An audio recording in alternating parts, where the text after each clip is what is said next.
तमिलनाडु से एक ऐसी खबर सामने आई है जिसने राजनीतिक और संवैधानिक दोनों स्तर पर व्यापक चर्चा छेड़ दी है। राज्य विधानसभा में इतिहास में लगभग 25 वर्षों बाद ऐसा अवसर आया जब राज्यपाल के अभिभाषण से पहले भारत का राष्ट्रगान जन गण मन बजाया गया और गाया गया।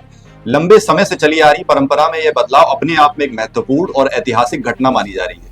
कार्यवाही की शुरुआत हमेशा की तरह तमिल थाई वाजथू तमिल राज्य गीत है उससे हुई। इसके बाद पहली बार कई वर्षों के अंतराल के बाद राष्ट्रगान का आयोजन किया गया। इसके पश्चात राज्यपाल राजेंद्र विश्वनाथ आर्लेकर ने विधानसभा को अपना पारंपरिक अभिभाषण दिया। यह बदलाव इसलिए भी चर्चा का विषय बना क्योंकि 1990 के दशक के बाद विधानसभा में राज्यपाल के अभिभाषण से पहले राष्ट्रगान नहीं बजाया गया था।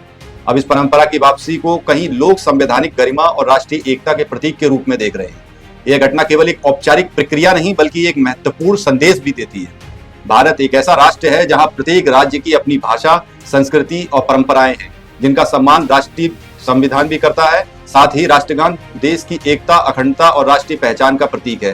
तमिलनाडु जैसे राज्य में जहां क्षेत्रीय पहचान और सांस्कृतिक गौरव हमेशा प्रमुख रहे हैं, वहां राज्य गीत के साथ राष्ट्रगान का भी समान सम्मान के साथ आयोजन यह संकेत देता है कि क्षेत्रीय अस्मिता और राष्ट्रीय एकता एक दूसरे के विरोधी नहीं बल्कि पूरक हो सकते हैं। यदि यह परंपरा आगे भी जारी रहती है तो इसे केवल एक प्रशासनिक बदलाव नहीं बल्कि राष्ट्रीय प्रतीकों के प्रति सम्मान और संवैधानिक मूल्यों को सुदृढ़ करने की दिशा में एक सकारात्मक कदम माना जाता है। आश्चर्य की बात यह है कि जिस राष्ट्रगान की धुन पूरे देश में सरकारी और राष्ट्रीय कार्यक्रमों का अभिन्न हिस्सा होती है, वही राष्ट्रगान तमिलनाडु विधानसभा में लगभग 2.5 दशक तक राज्यपाल के अभिभाषण से पहले नहीं बजा। ऐसे में इसकी वापसी स्वाभाविक रूप से लोगों का ध्यान आकर्षित कर रही है और इसे विधानसभा के इतिहास के रूप में एक महत्वपूर्ण अध्याय के रूप में देखा जा रहा है। जुड़ने के लिए आपका बहुत बहुत आभार।